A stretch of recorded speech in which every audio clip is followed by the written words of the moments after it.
Primero vamos a tener en cuenta antes de la competición. Vamos a hablar de la comida inmediatamente anterior o de la comida a lo largo de los días, a lo largo de los entrenamientos.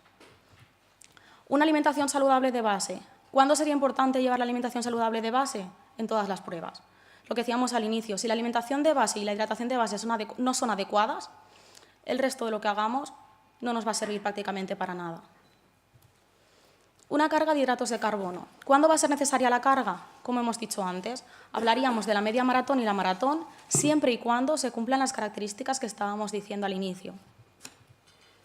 Controlar la cantidad de fibra, de proteínas y de grasas en la comida inmediatamente anterior a la competición. ¿Por qué? Porque muchas veces nos producen molestias y si estamos corriendo y nos duele la barriga, tenemos angustia o necesitamos ir al baño, no vamos a poder acabar la competición.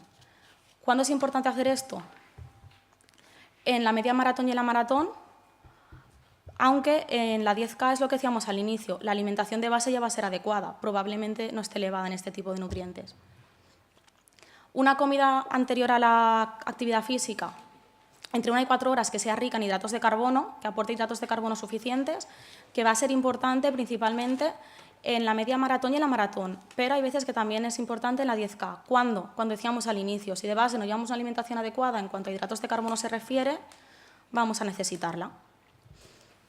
Y luego, como decíamos antes, que la hidratación de base es muy adecuada, hay veces que durante la carrera no vamos a poder beber lo que realmente necesitamos.